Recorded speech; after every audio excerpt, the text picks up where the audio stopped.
start history. History. So regarding the sources, I mean to say, for if you ask me, so what are the books you refer, sir? If you ask me for ancient history,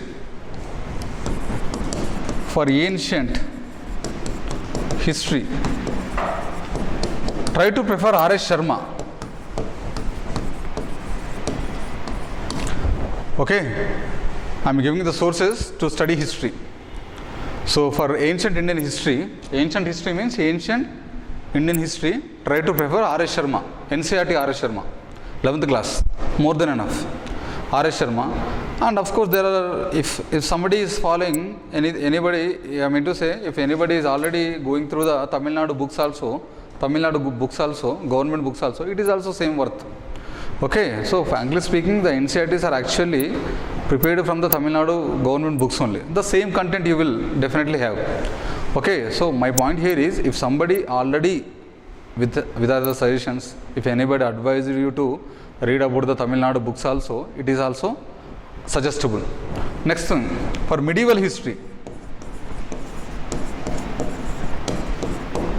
Okay, Satish Chandra.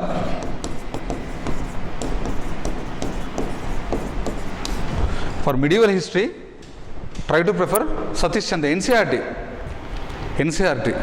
Okay. And next thing is for modern Indian history, try to prefer Bipin Chandra.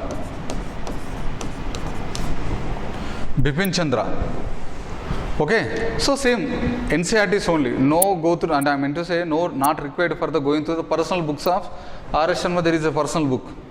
Apart from the NCERTs, there is also R.S. Sharma personal book. No need to mention, because just general studies. General studies must be in general only. No need to getting into, you know, not be a scholar in history. You must know the just what is the key to success for the UPSC to crack the exam. That's it. It is your cup of tea, and my job is to make that, to reach your goal. That is my only job. Okay, so no need of going through the Satish Chandra personal books, volume 1, volume 2, R.S. Sharma volume 1, volume 2, Bipin Chandra volume 1, no, not such kind of thing. Only NCERTs I am preferring. Okay, I am suggesting you to read these authors only NCERTs. Okay, next thing is for post-independence. For post-independence, that means what? Aftermath of independence, after independence. Same Bipin Chandra or R.C. Guha, Ramachandra Guha. R.C. Guha, Ramachandra Guha. Okay, UPSC clearly mentioned the syllabus after the, I mean to say, post-independence only about the integration of the states, union of the states, how the princely states are integrated into with India, post-independence land reforms. So there is clear-cut mentioning about the post-independence syllabus. Only selected topics are given by the UPSC. Please go through the selected topics only. No need to study about the extra thing. Okay, a civil aspirant must know what to study, because there are majority things, people, especially the aspirants, who go through the unnecessary things. Limited memory, limited sources. Okay, so regarding the post-independence also, you try to prefer Bipin Chandra. Okay, for example, if you are quite interested regarding the how the princely states united into India, regarding the Jammu and Kashmir, regarding the Hyderabad princely states, you are very curious, apart from the UPSC syllabus and all, then you go to R.C. Guha. So I mean to say, a story-like manner is given. So what is the interviews actually happened? What are the discussion held between the Sardar Vallabhbhai Patel and the 7th Nizam and all those discussions? But my sincere suggestion is go through the Bipin Chandra. It is more than enough. Next thing is regarding the world history. Regarding world history, NCERT, Arjun Dev or Norman Lowe.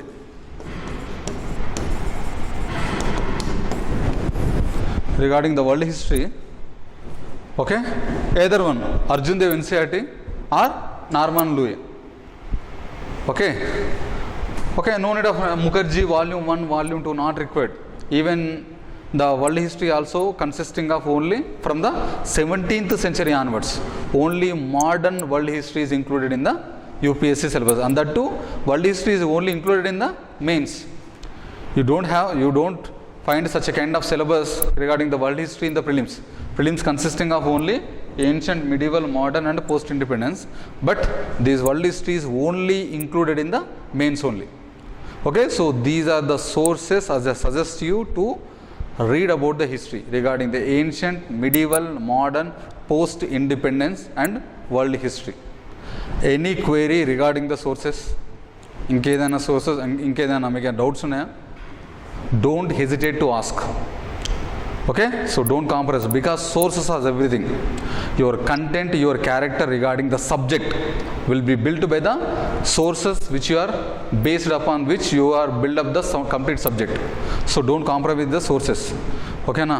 So unfortunately if you are go through the wrong sources, definitely your complete subject will be spoiled. Okay, so try to prefer these kind of sources which I suggested you. UPSC is very particular about the syllabus. Stick to the syllabus. So these are the sources which I am suggesting you. Please go through it. If somebody is reading about the, I mean to say, for example, if anybody going through the modern Indian history through the spectrum. Okay, spectrum, Rajiv.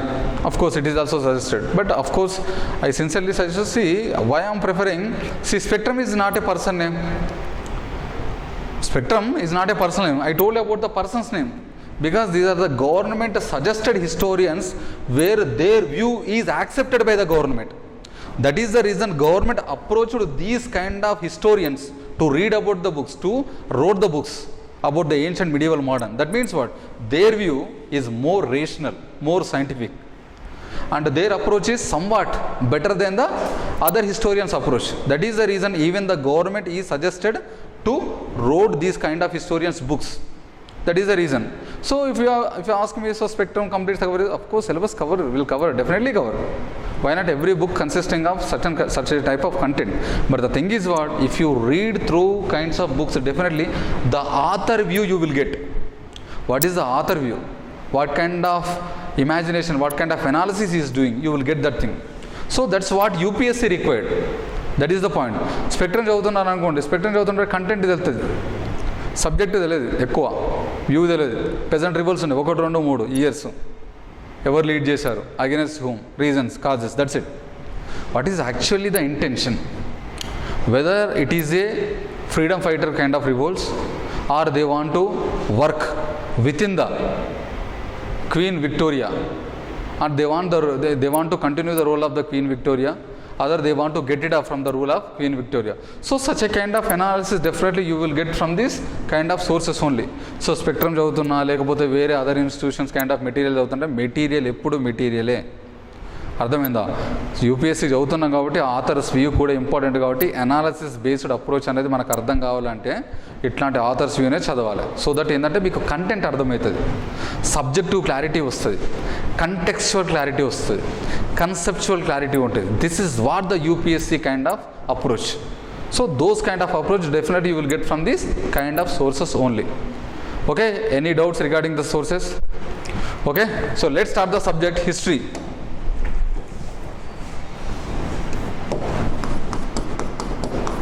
History.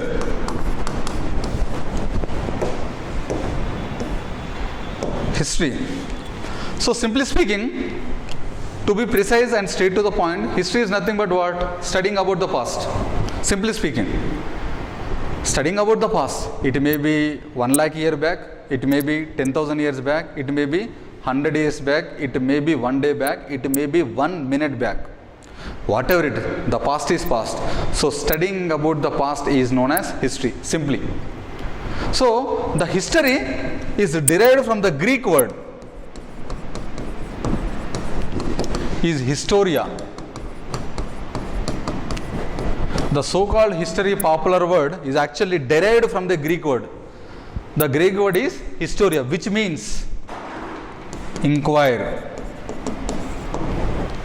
Which means inquire. Inquire through what? Through systematic observation. Through systematic observation. Okay, so the historia, which is a Greek word from which the popular word history is came. Okay, so the meaning of historia in a Greek language is inquire, enthusiasm. through which it must be in a systematic observation. ఎట్లా పడితే అట్లా కాదు. That means what? A systematic observation is required to study about the past. So the history is derived from the word Greek word, and the meaning is, the historia is the Greek word, and the meaning of this historia is inquire. Inquire means what? Enthusiasm, creating interest. Through what? Through a systematic observation. In an organized way, you should observe the things, and then only you will understand the past. Okay, it is also a study. Okay, history is nothing but until somebody says it is more about the factual, remembering the king's name, remembering the dates, remembering the years, remembering the, I mean to say, dynasty's name and all. Of course, I agree. But the point here is, it has happened 1,000 years back, it has happened 100 years back. But the point is, for that understanding of the subject, you should definitely, a scientific approach is required. A scientific approach definitely required. Yes, it is an art subject, but what kind of science? It is a social science subject. ఎప్పుడో 1000 సంవత్సరాల కింద జరిగిన దాన్ని ఏదో తీసి దాన్ని చూసి, who issued it, what is the reason, what is the person name, what kind of societies existed, what is the position of women during that time, అదంతా అనాలిసిస్ చేస్తున్నామంటే it is nothing but the science. But the science, what kind of science? It is a social science. It is a social subject, but the approach you are building is science approach. That is known as social science. Okay. The point here is, so studying about the past is done by the two kinds of people. One is archaeology, and next one is history.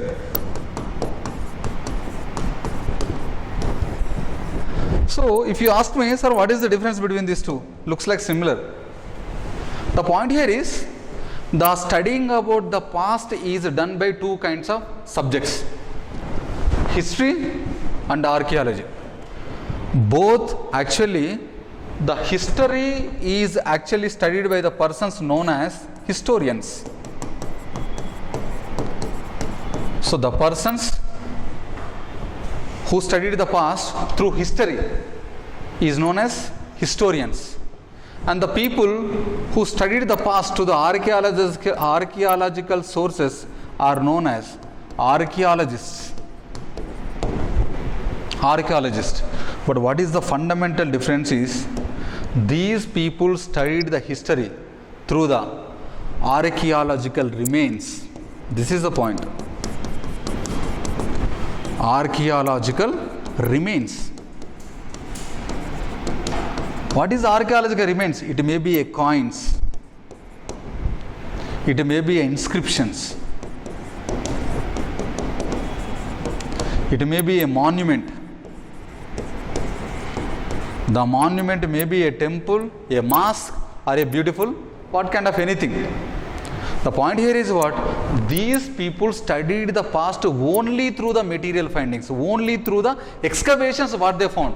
It may be a coins, నాణాలు కావచ్చు, it may be a inscriptions, శాసనాలు కావచ్చు, it may be a monument, whether it is a Taj Mahal, whether it is a Ramappa temple, whether it is a 1000 years back temple, mosque, masjid, dargah, whatever it may be, or whether it is a church also, or whether it is a synagogueum, the Jewish temple shrine, whatever it.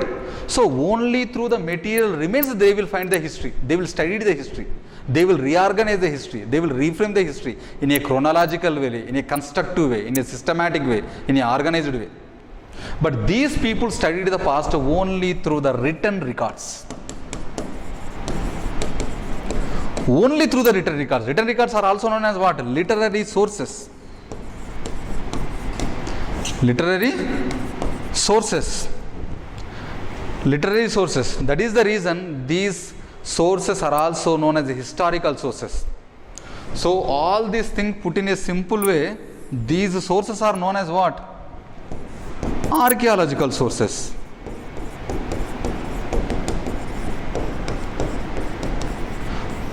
And these sources are known as what? Obviously, historical sources. So if you ask me, for example, these historians, if they found coin, it is issued by 1000 years back, it is not their cup of tea. For example, these people find an inscription which is issued by 100 years back, it is not their cup of tea.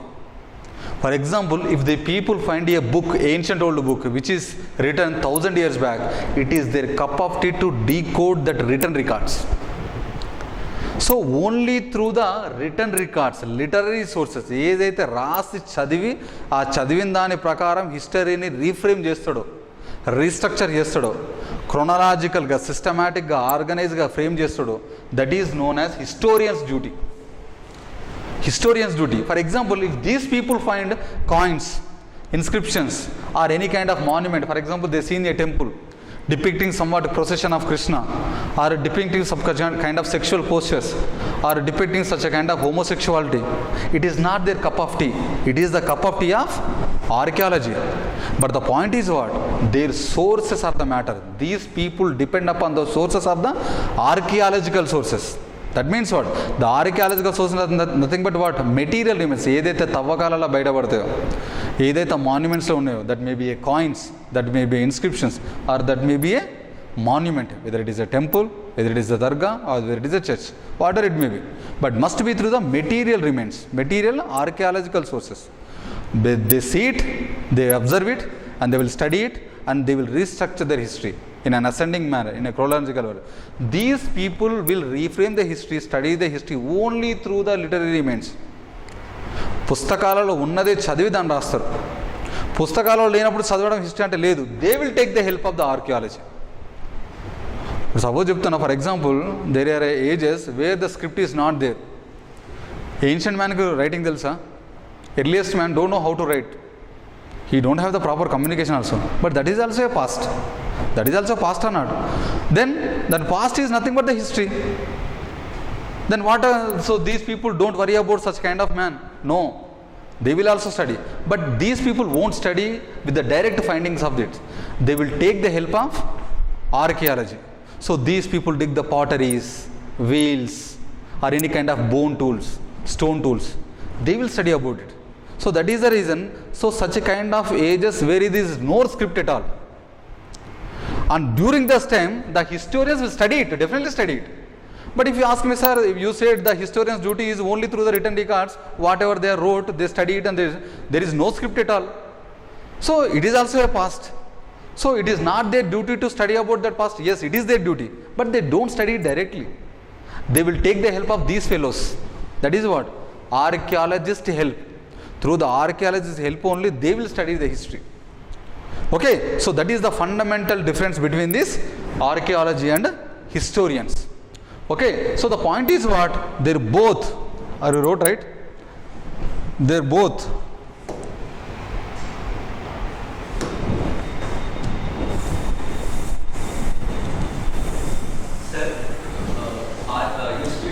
inscriptions, right? But aren't inscription also a literary source? No. Inscriptions, like say, if they have these dictals that were issued, they will put up on these famous ones will be put up on the walls and everything. They would carve out, say, stuff on temples. Though it is though it's an archaeological monument or whatever, it is still a literary source because we're reading the script from it. So your major argument is about the writings, not about the things which they are wrote. So it is not about the thing. For example, inscriptions issued. The point is what kind of material, for example, copper plate kind of inscription. Why only copper kind of plate inscription issued majorly? Almost 99.99% the land donations, the land charters issued on the copper plate only, irrespective of any dynasty. So that means what? Only copper plate inscription having the literary source is not the duty of the historians, because only you will understand the history, of course. But the point is what? The material on which they wrote, even they are dealt by the archaeologist. Nee argument endante only about the literary source. That means what? Script is there, you can decode it. So that is also they can do. But the point is what kind of material they used. You won't believe, in the entire history, ancient, medieval, modern, the complete land charters, dana shasanas, were completely issued in the copper plate only. So those actually hint given by these archaeologists to the historians. Yes, historians also study it, but they don't, it is not their cup of tea. When there is clear cut differentiation between the ministries untai. For example, if you ask me, ministries, road transport ministries ఉంటాయి. Ministries also deals with such a kind of other things. ఇప్పుడు railway safety organisation ఉంది. It comes under ministry of civil aviation. I told you why civil aviation is, it is there technical issues. Every subject has some kind of interviewing, indulging, ఎక్కడో ఒకడ overlap అవుతుంది. దానికి clear cut differentiation ఉంటేనే. ఇప్పుడు suppose historians duty ఏంది, ఇప్పుడు ఇక్కడికి literary sources ఉంది, then how they will observe, they will also true such a kind of things. ఒకవేళ ఎంకరేజ్ అవ్వకుండా ఉండదు. ఏ సబ్జెక్ట్ మీరు ఏ సబ్జెక్ట్ అనేది తీసుకోండి. For example studying about the polity, even polity also included history. How polity starts, 1773 regulating act, 1813 charter act, 1833 charter act, 1935 act, everything. Even regarding the some kind of issues also you will encounter such a kind of history subjects. Even geography you will encounter in the polity. For example, northeastern states, special concessions given regarding their special status and all.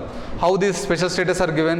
Regarding their ethnicity, regarding their topography, because geography decides the socio-cultural customs and all.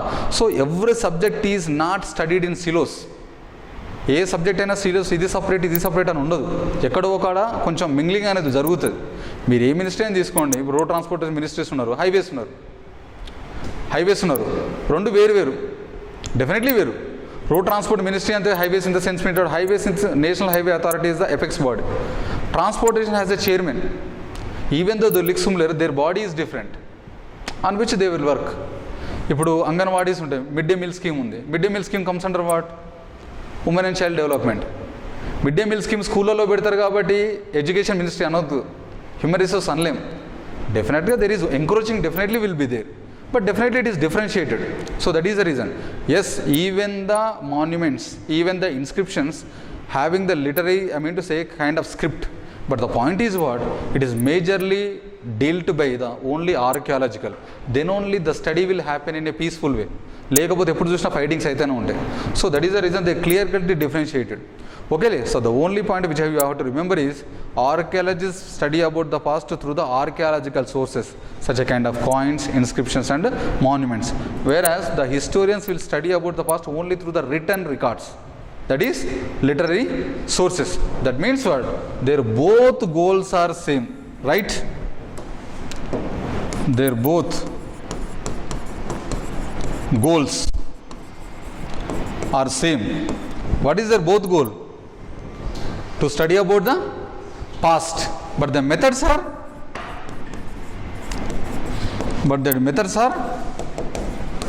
different. What kind of method they will choose? They will take the sources of material remains, archaeological sources, whereas these people completely depend upon the literary sources. Okay, literary sources, historical sources, written records. So both archaeologists and history, both goals are same, but the point here is their methods are different. And this archaeology is having the apex body is known as ASI, that is Archaeological Survey of India.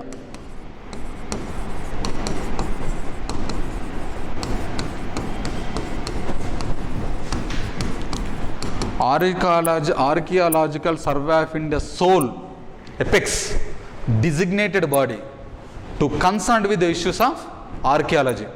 Okay, so ASI is the apex body to deal with archaeological sources.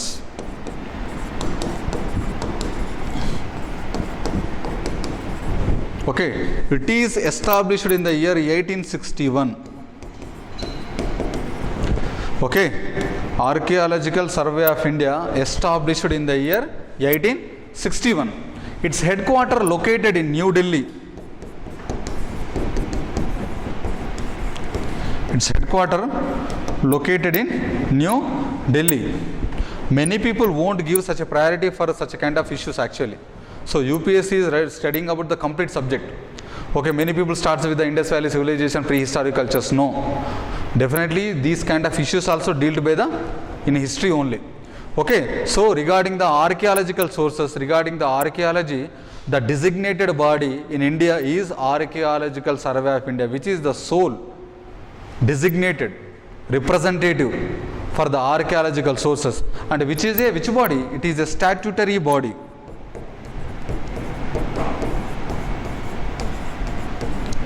What is statutory body? Passed by the parliament with an act. A clear-cut act is passed in the parliament to establish such a kind of institution. Okay, so Archaeological Survey of India is the apex sole designated body to deal with the cases of archaeological sources and archaeology, and it is established in the year 1861. Its headquarters located in New Delhi. Okay, and it is obviously the statutory body. What is the logo? What is the logo of Archaeological Survey of India? The logo of Archaeological Survey of India is Sanchi Stupa.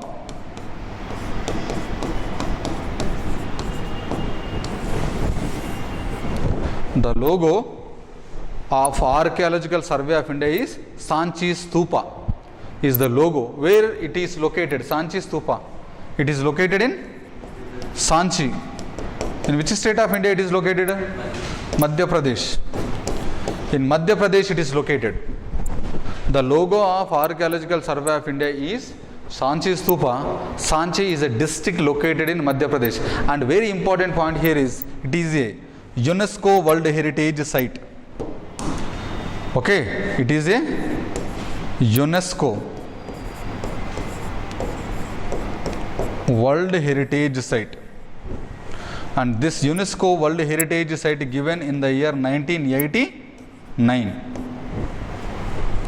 In 1989, the UNESCO World Heritage Site tag given to the Sanchi Stupa located in Madhya Pradesh, which is the logo of Archaeological Survey of India. And Archaeological Survey of India is a statutory body, right? It is a statutory body. So definitely it should be under the domain of such a kind of a ministry. So under which ministry it comes under?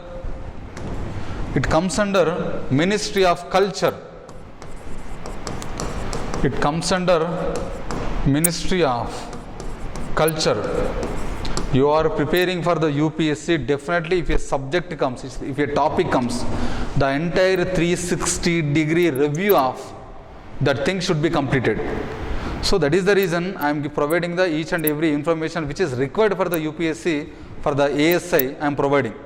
Okay, so the Archaeological Survey of India works under the Ministry of Culture, and the headquarters located in New Delhi, and the logo of Archaeological Survey of India is Sanchi Stupa, and which is located in the Sanchi district of Madhya Pradesh, which is a UNESCO World Heritage Site given in the year 1989. Given in 1989. Okay, then who is the father of Indian archaeology? Okay, the father of Indian archaeology is Alexander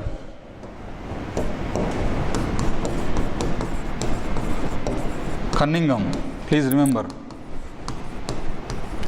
Alexander is father of Indian archaeology.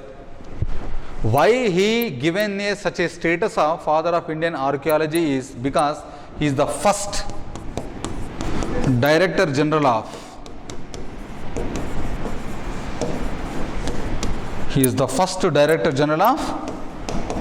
ASI.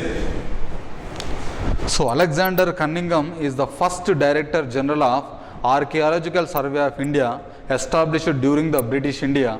That is the reason he is regarded as the father of Indian archaeology.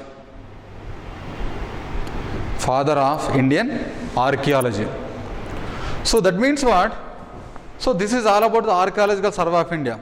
So regarding the history, it is studied by the sources. There are two types of sources. There are two types of sources to study the history. There are two types of sources to study this. Obviously, history is all about the past. It must be read through the sources only. So, first sources are known as, obviously, the archaeological sources. And next thing is the literary sources, which is also known as what? Historical sources. So this is actually the history. That means only through the written records they will study the history. So to study about the history, the sources are divided into two types.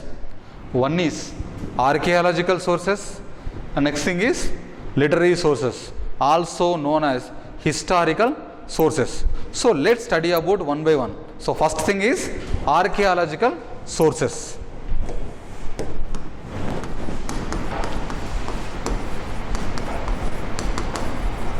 Archaeological sources. Archaeological sources. So the first one is material remains.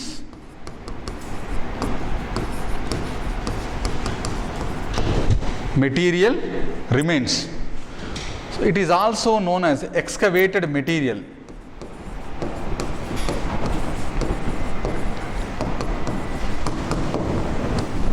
So the first one is under the archaeological sources. The first one is material remains, also known as excavated materials. Simply speaking, to put in a Telugu language, తవ్వకాలలో బయటపడినటువంటి వస్తువులు. అర్థమైందా? So it may be A pottery, or pottery wheel, or a cotton, or any such a kind of any paint, brush, such a kind of things. So that's why, so the excavation, the material remains, excavated materials is done by what? Through the digging process. అంతే కదా, తవ్వితేనే దొరుకుతుంది. Digging process. What kind of digging? It must be through the scientific digging. ఎట్లా పడితే అట్లా తవ్వడానికి లేదు. అసలు archaeological departments వాళ్ళు యూజ్ చేసే ఇన్స్ట్రుమెంట్ చూస్తే షాక్ అవుతారు. Very delicate way, very smooth and soft way they will dig the sites, because if you adopt any such a kind of harsh kind of digging, definitely the complete efforts they are putting to study about the thing will be collapsed. For example, a pottery is there, very rare pottery. Unfortunately, it is completely brittle because of their digging. They won't recover it, right? So that is the thing. They will dig, but in a not normal way, in a scientific digging way. In a scientific digging way, in a delicate way, in a very soft way they will dig, using a very delicate kind of brushes, a delicate kind of tools they will use for such a digging. So there are digging includes two types. One is horizontal digging,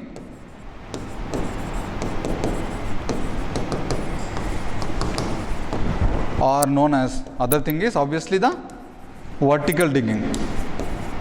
Or you can say horizontal digging, also known as what? Horizontal excavation or vertical excavation. Horizontal excavation or vertical excavation. So what is horizontal excavation? For example, I told you, for example, if there is a site, so this is the land, this is the site. If this is the site, for example, the point is what? For example, if this site, this place is digged in a vertical way,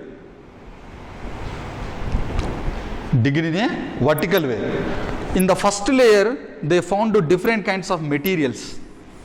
In the first 5 meters, 10 meters, they found different kind of materials. The kind of pottery they are using is the same in the 5 meters. The materials they are used, the kind of things they found is almost similar in this 5 meters depth. After 5 meters depth, and again they are digging continuously, and another 10 meters, they found different kind of pottery, different kind of colors, different kind of tools, different kind of cloths in the 5-10 meters depth.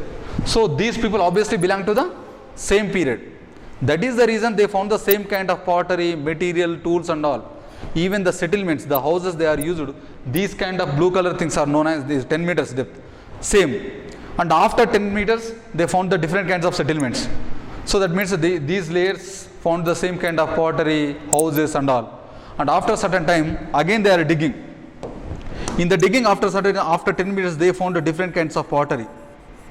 In the same thing, the houses, the pottery, the tools, they found in the same manner. So the vertical digging is consisting of, that means they are excavating, they are giving the more information rather than the horizontal digging. That means in this particular site, if you dig vertically, you will find the more number of settlements, because it is a vertical digging. This layer is different, this layer is different, this layer is different. So in a type of vertical digging, definitely you will find if there is any multicultural site. For example, Nagarjuna Konda, which is located in the Telugu state, exactly in Telangana, Andhra border. The Nagarjuna Konda is a multicultural site. Multi means many. So in the top layer, they found the top layer they found first what? In the top layer they found what? Chalcolithic settlement. And after next layer, they found Neolithic settlement. And after certain time, they found Mesolithic settlement. For example, after certain time, they found Paleolithic settlement. In the same location. In the same location. So that means what? Who are first to inhabit this area? Paleolithic, exactly. The Paleolithic are the first inhabited people, and after certain time their period, their culture is vanished, and after on top of it the other kind of settlement is existed, and again this culture is vanished, extinct. On top of it again another settlement. So that means what? This simple site giving multi information because of the vertical digging, because it is a multicultural site. Okay, so the vertical digging provides more information rather than the horizontal digging because of the vertical process. ఒకటే సైట్లో వర్టికల్గా నువ్వు compulsory excavate చేస్తున్నావు కాబట్టి, digging చేస్తున్నావు కాబట్టి, ఒక layer ఒక culture, ఇంకో లేయర్ ఇంకో కల్చర్, ఇంకో లేయర్ ఇంకో culture. So you will find more information in a single side. For example, the archaeologists thought they want to particularly study about this Neolithic settlement. Particularly they decided, they find interest regarding all the layers. They found interest to study about they found interest regarding the Neolithic settlement. They want to study it clearly.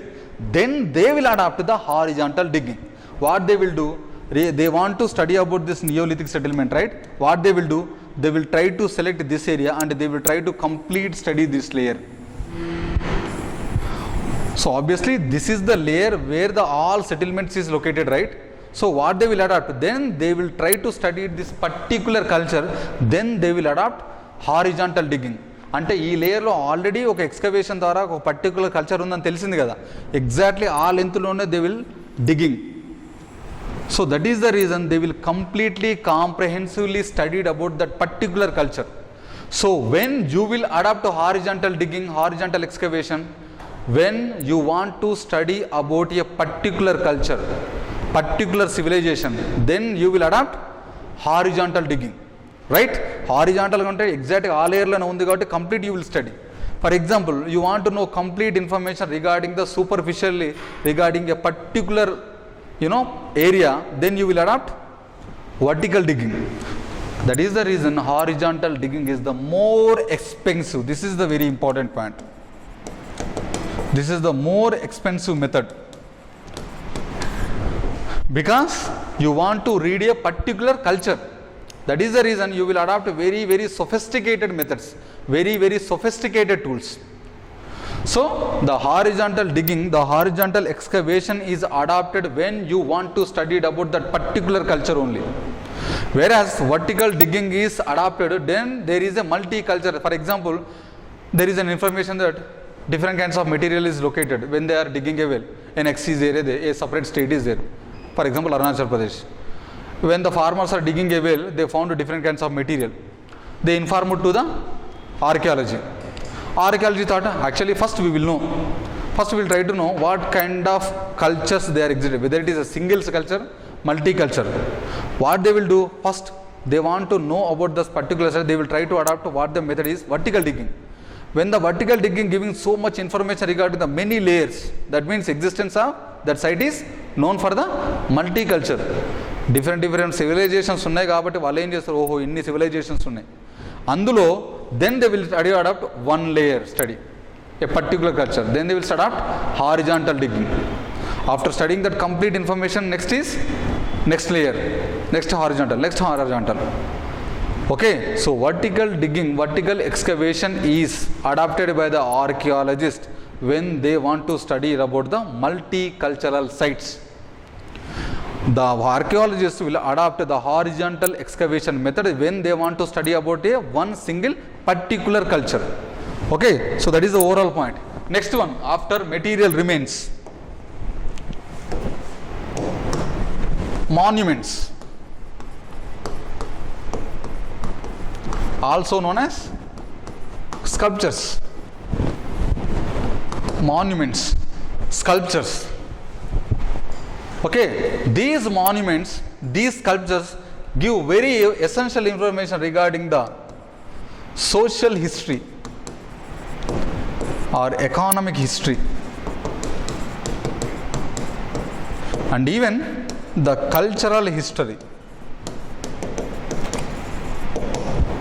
Even the cultural history.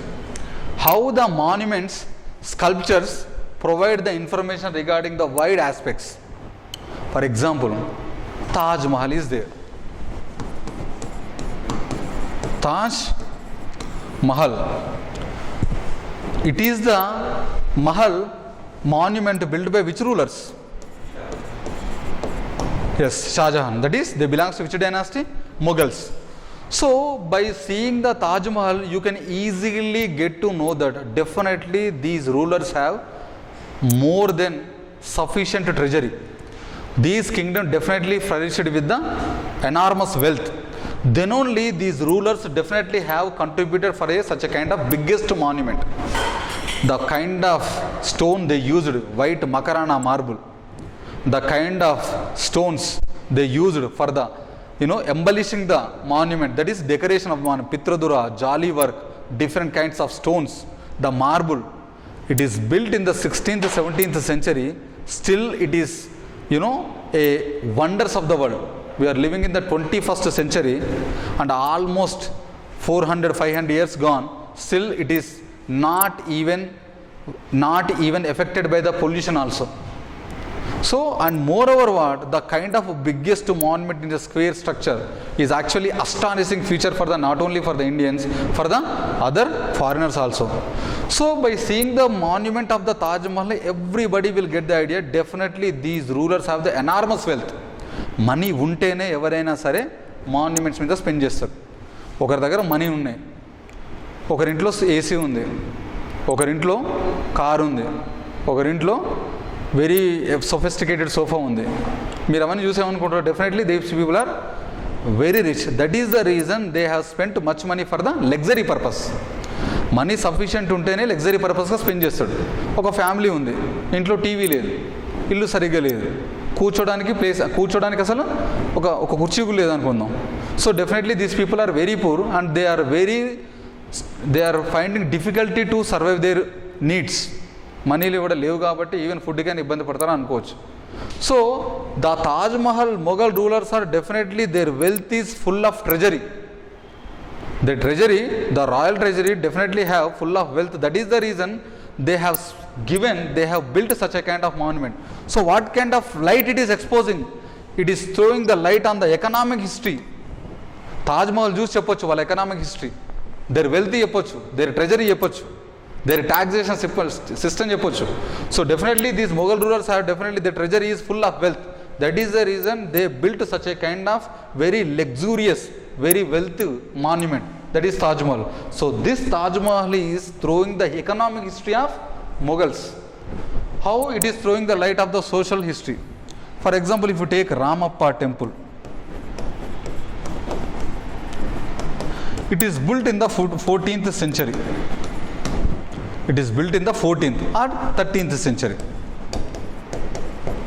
This Ramappa temple, which is located in Mulugu district of Telangana, Ramappa temple is actually built in the 14th century by a medieval dynasty known as Kakatiyas. And it is the only temple in India which is named after a sculptor whose name is Ramappa Sthapati. So the point which I want to make here is, this is the first Telugu, not only Telangana but in Andhra Pradesh, this is the first Telugu monument which is designated with the UNESCO World Heritage Site. How many sites it is got? 39th site. 39th site of UNESCO World Heritage Site. In which year? 2020. It got the status of UNESCO World Heritage Site. It is a 39th site located in Telangana. So the point is what? This Ramappa temple is showing the sculptures on the Ramappa temple depicted with nuptial thread.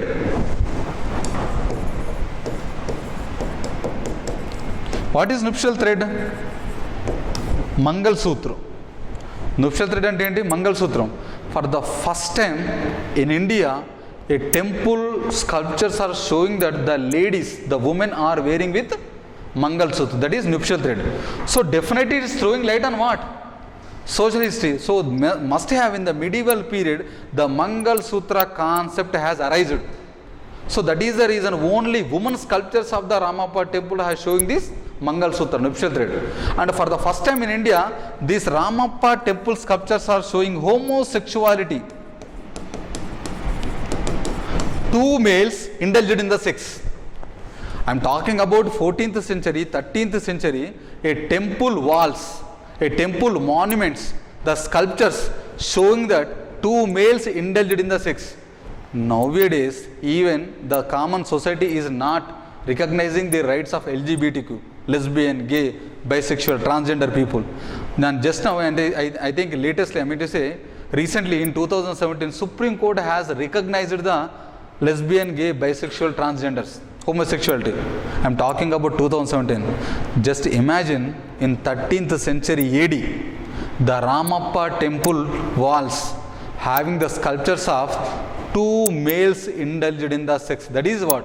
Homosexuality is depicted. That means a kind of thing is showed on the temple wall, must be it is a regular practice.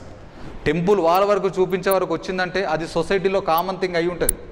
So the homosexuality is not a taboo during the medieval period. Definitely then only it is depicted on the Ramappa temple wall. Ramappa temple wall consisting of very innovative features. For the first time showing the nuptial thread, Mangal Sutram. Sculptures में the ladies are wearing it, the women are wearing the Mangal Sutra. And the two males indulged in the sex, homosexuality. So ఈ టైంలోనే ఎవరైనా gas కనిపిస్తే homosexuality is very much a kind of social taboo. Supreme court చెప్పినా సరే ఇంకా recognise చేయట్లే, ఎంతో కొంత they are facing the discrimination. వాళ్ళు పక్కకు వచ్చినా చూసినా. Just imagine the society during the medieval in 13th century where the temple walls itself is depicting the homosexuality. That means what? Their society during that kingdom in the medieval, it is must be a regular practice and it is not a social taboo. That is the reason it is depicted on the temple walls. It is depicted on the temple walls. So that means what? It is throwing the light on the what? Cultural history. So a temple is showing the lights of what? Social history, cultural history. And Taj Mahal kind of thing monument is showing the light on the economic history of Mughals. So that's how they depict the complete social history, economic history and cultural history. And the kind of study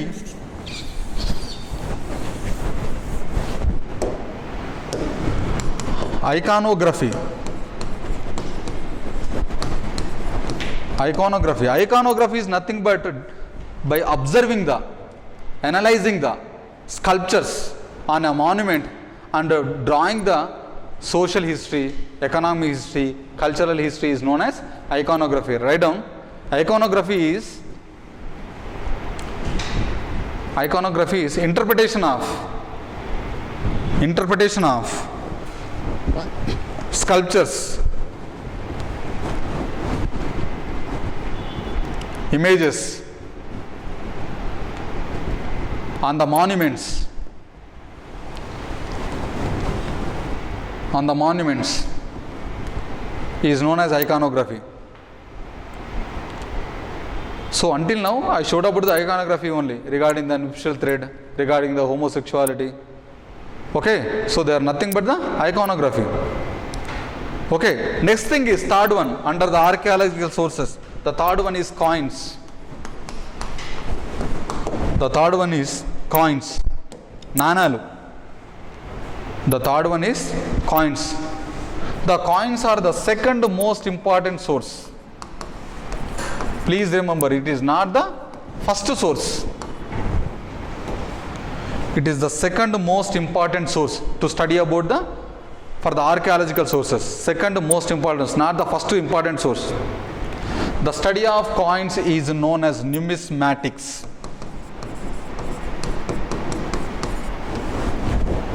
The study of coins is known as numismatics. Okay, the study of coins is known as numismatics. Coins are, why they are used? They are used for the donations purpose, as a mode of exchange or a mode of payment.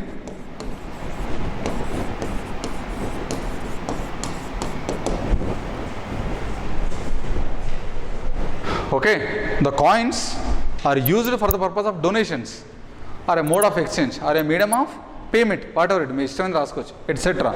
Chala things for usage. So what is the use of the coins? The coins throw light on the economic history,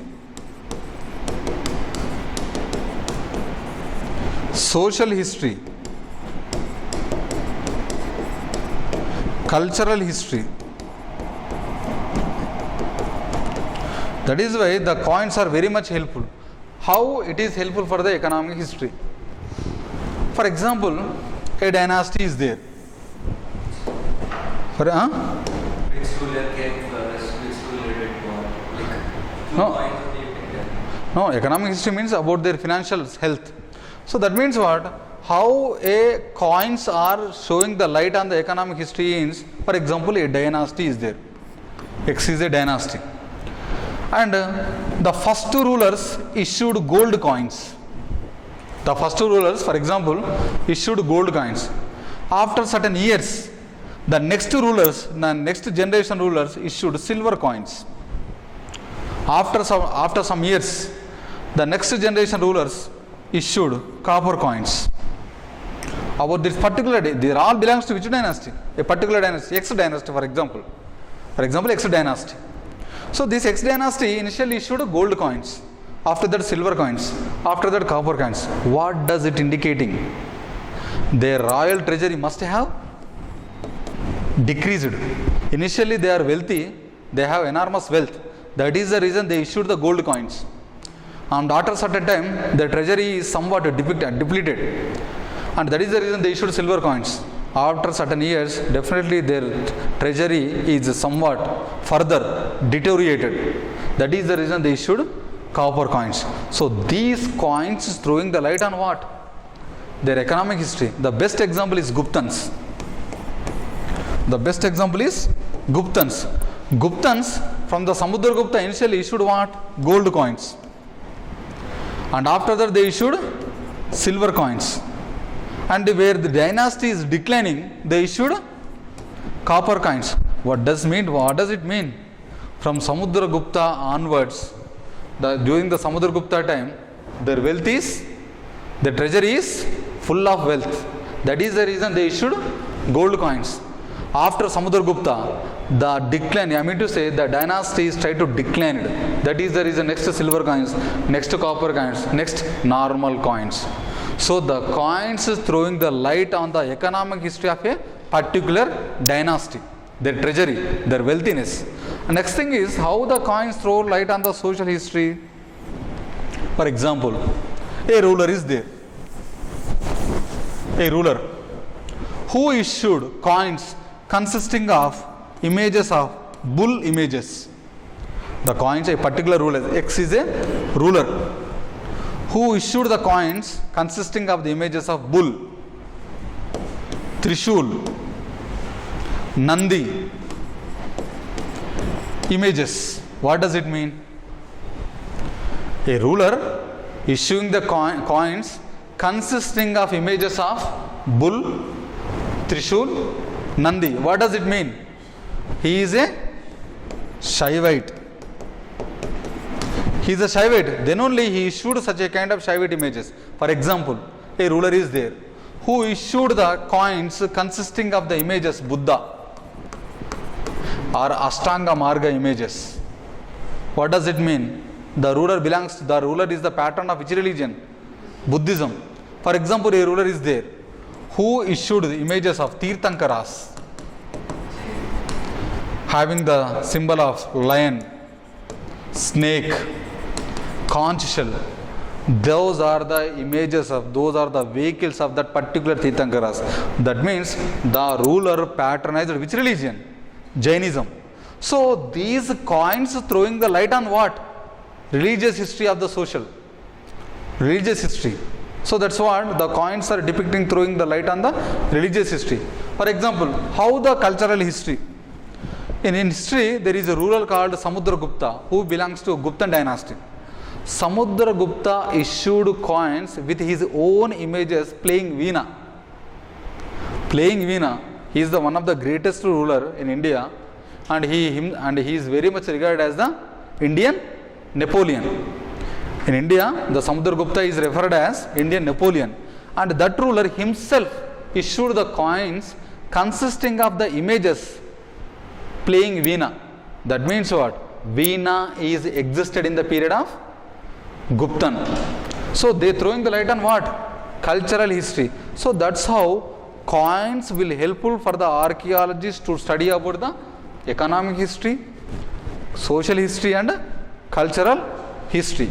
Okay, is that clear? So the first coins in India,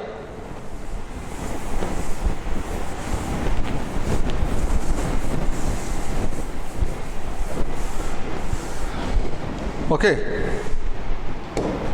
so the first coins in India, the earliest coins,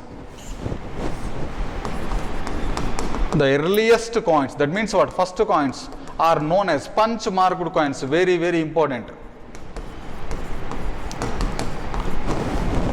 The earliest coins in India, ante first coins in India and Indian subcontinent are known as punch marked coins, and they are made with the material silver and copper,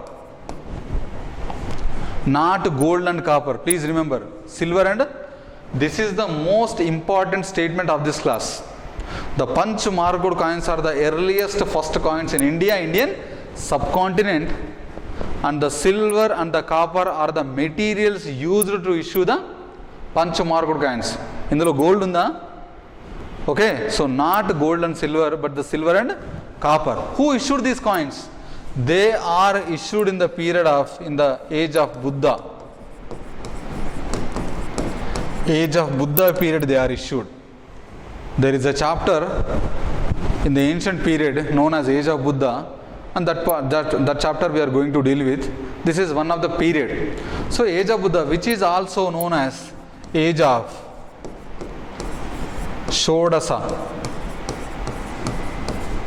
Mahajanapada period.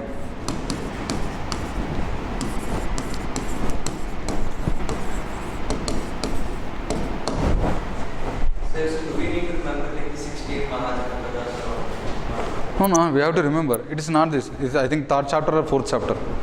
Okay, I am talking about coins. So the first coins issued during this period, Age of Buddha, also known as, this Age of Buddha period is also known as Age of Shodasa Mahajanapada period. And this is also, this period is also known as Pre-Mauryan age. Pre-Mauryan age. So Pre-Mauryan age is also known as Age of Shodasa Mahajanapada period, which is also known as Age of Buddha.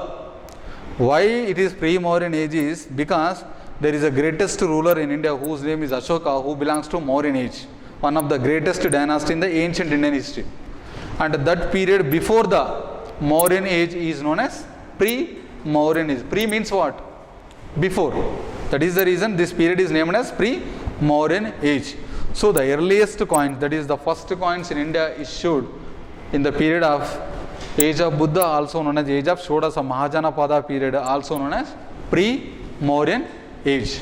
Okay, so, and they are what kind of coins? They are earliest coins. They are the punch marked coins made up of what? Silver and copper, not gold and silver. Try to remember this. Try to remember this. Okay, and next thing is, in which period? Please write down the timeline also. 600 to 300 BC. The time period is 600 to 300 BC. Is the time period where the age of Buddha, age of Shodasa Mahajanapada period, also known as pre-Mauryan age, belongs to where the earliest coins in India issued, 600 to 300 BC. Okay, and next thing is the first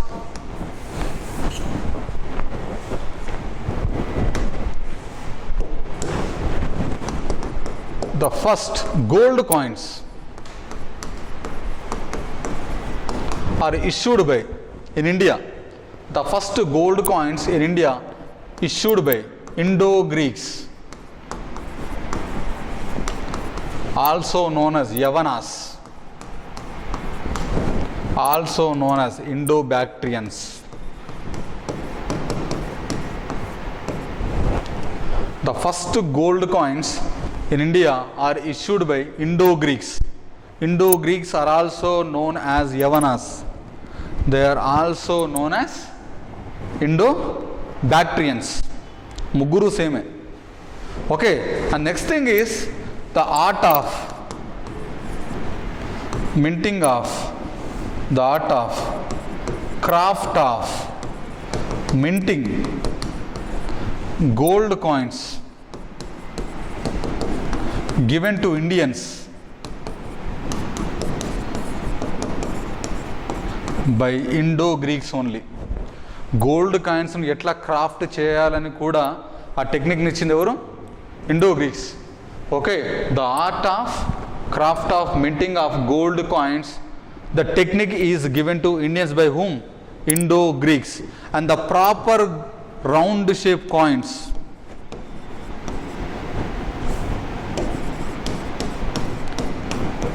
the proper first round shaped coins are also issued by whom? Indo-Greeks only. I repeat, very important points.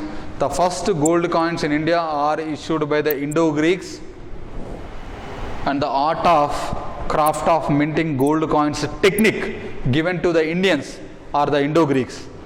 And the first perfect round shaped coins are also given by the Indo-Greeks. And the first coins issued, and they are the first inscribed coins.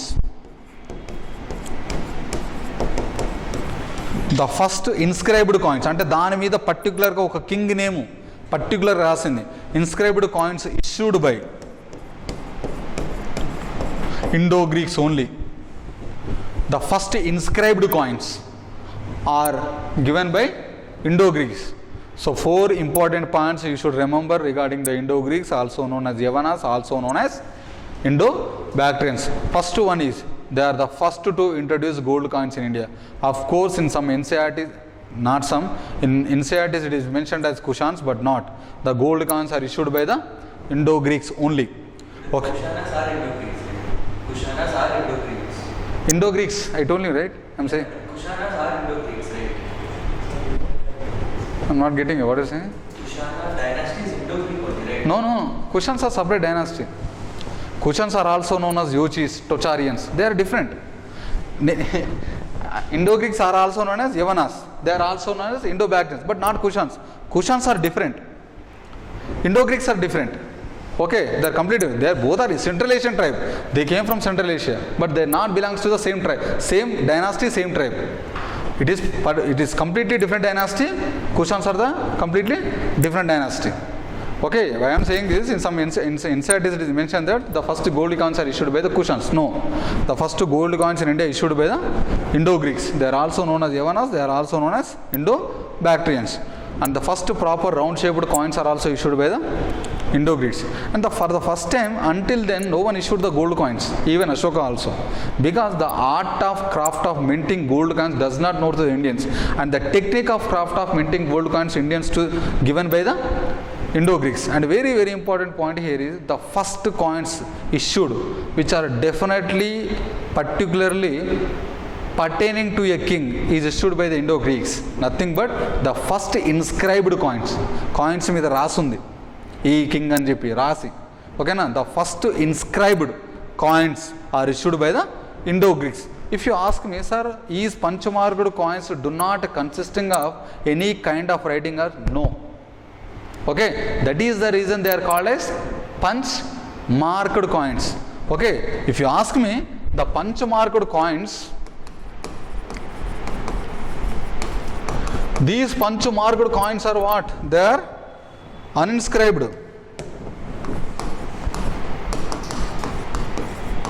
Very, very important point. Yes, they do not consisting of any kind of, no writing at all.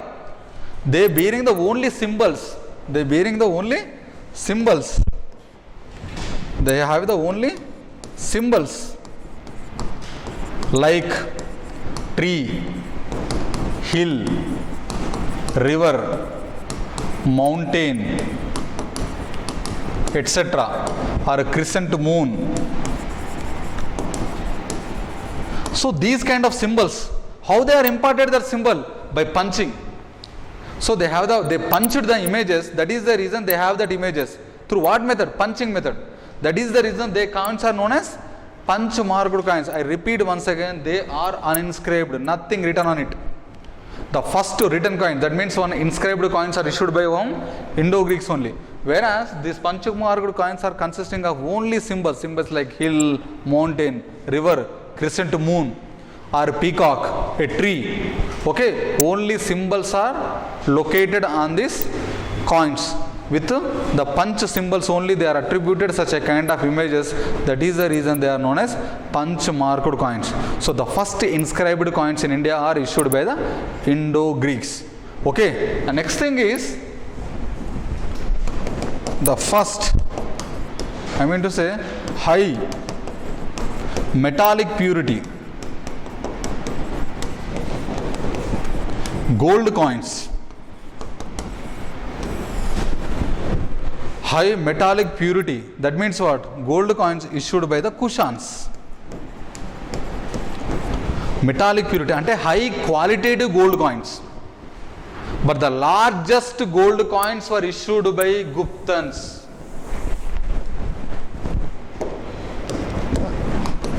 The largest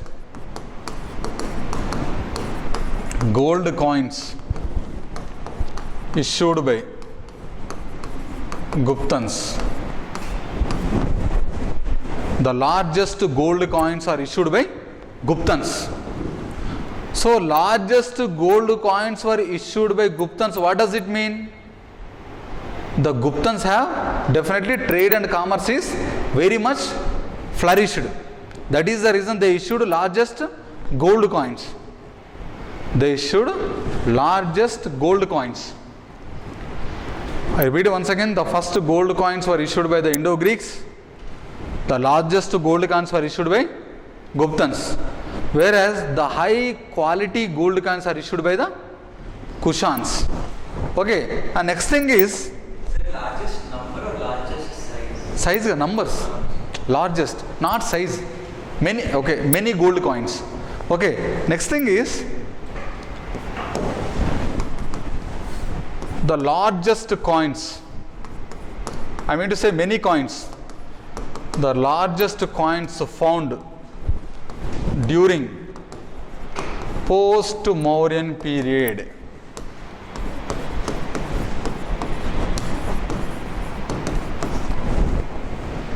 Largest coins. Okay, consisting of what? Post-Mauryan period. It may be consisting of lead, copper, silver, gold, even such a kind of Pothin coins, Pothin or bronze. So both are alloys. Alloys ante telusa? What is alloys? More than one mineral mixture. More than one mineral mixture is alloy. Any types of coins are excavated, found in post-Mauryan period. lead, copper, silver. AU అంటే ఏంటి? Aurum, indicated with gold, right? Science మర్చిపోయారు, gold. పొతిన్, bronze, which other ఉండాలి. Bronze is the mixture of which two metals?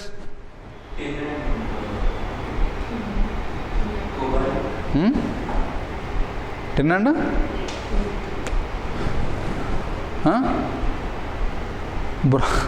come on, it is just 6th class, 7th class. Bronze is the mixture of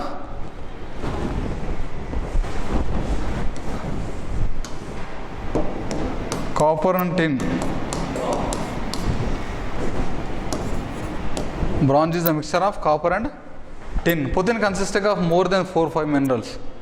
Okay, so all kinds of coins were found during the post-modern period. What does it mean? Many largest number of coins, many number of coins found. What does it mean? The trade and commerce during this period is very high. That means India flourished with the trade and commerce. The lowest number of coins, low number of coins found during post-Guptan period. What does it mean? The low number of coins found means what? Trade and commerce high or low? Low, very low. That is the reason only in few pockets of India you will find the coins. And it is very, very hard to find the gold coins during this time, post-Guptan time. Okay, virtually impossible to find the gold coins. That means what? Trade and commerce is completely, I mean to say, reached to very lowest stage in Indian history. Lowest stage in Indian history. Okay, and next thing is, even in India,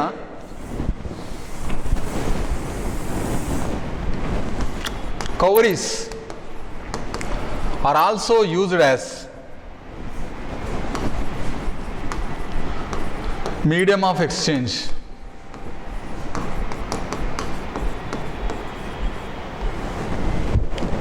Cowries are also used as medium of exchange. That means what is cowries? Shells. అమ్మాయిలు ఆడతారు కదండి అష్టాచమ్మ అని, గవ్వలు అంటారు తెలుగులో. Okay, shells, cowries, very glassy. దాంతో ఈ astrology కూడా చెప్తారు అనుకుంటా, ఆస్ట్రాలజీ అట్లా. గవ్వలు తెలుసు కదా అవి. So even they are also used as medium of exchange during the ancient period. Okay, and next thing is,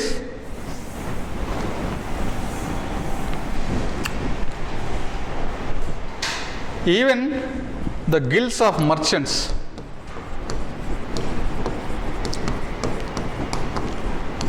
means what? The traders are also issued coins. So if a statement comes in the prelims that in Indian history only the kings are issued coins, and right or wrong? No, even the traders of the guilds of merchants are also issued gold coins also. So that is the prosperity India witnessed during the ancient times. Okay, but must be it is with the permission of the king only they should issue the coins. But of course the merchants, even the traders are issued the coins, including the gold coins also. But there must be the permission from the king. Okay, so even the merchants and the traders also issued the coins, including the gold coins.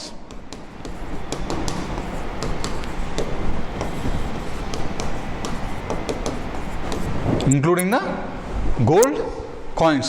So regarding the coins are the first most important source to study about the archaeological sources. Right or wrong? Second most important source. Study of coins is known as numismatics. Okay, so the coins are used as mode of donations, medium of exchange, mode of payment. And the coins for the first time in Indian subcontinent, that is the earliest coins in India issued are punch-marked coins made up of silver and copper, and they are issued in which period? Age of Buddha, also known as age of Shodasa Mahajanapada period, which is also known as age of pre-Mauryan age, belongs to time period 600 to 300 BC, and they found throughout the Indian subcontinent But the point here is they do not consisting of any written thing.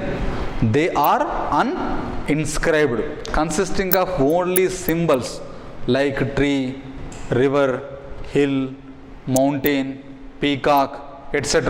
So they are the images, symbols got to the punch.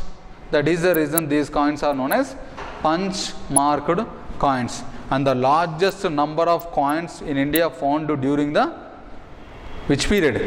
Post-Mauryan period. The largest number of coins consisting of silver, copper, gold, bronze, putin, etc. Next thing is the lowest number of coins found during the post-Guptan age. That means what? What does it indicating? The trade and commerce is very much decreased during the post-Guptan period. And for the first time, the gold coins in India introduced by the Indo-Greeks. They are also known as Yavanas, also known as Indo-Bactrians. And very much the proper round-shaped coins are also issued by the Indo-Greeks. Next thing is the art of, craft of minting of gold coins to the Indians are given by the Indo-Greeks. The technique of craft of minting of gold coins to the Indians are given by the Indo-Greeks. And next thing is the first inscribed coins. Definitely attributed to a king means what? The inscribed coins are issued by the Indo-Greeks. And next thing is largest number of gold coins are issued by Guptans. The high quality gold coins are issued by the Kushans. And next thing is what? The cowries are also used as medium of exchange. Write down one point. The first dated coins. The first coins consisting of date అంటే ఒక డేట్తో issue చేయడం. ఇప్పుడు years ఉంటాయి కదా అట్లా. The first dated coins are issued by shakas. The first coins are issued by the first dated coins. That means what? అర్థమైందా? The coins consisting of a date are issued by the shakas. SAKAS. In bracket write down Western Kshatrapas. In bracket write down within the shakas they are Western Kshatrapas. Western Kshatrapas. Okay, so the first dated coins are issued by whom? The shakas, also known as Western Kshatrapas. And next heading is regarding the archaeological sources. The last one is inscriptions. Inscriptions are the last regarding the archaeological sources. This is the first important source. This is the first important source. So the study of inscription is known as epigraphy. So we will discuss.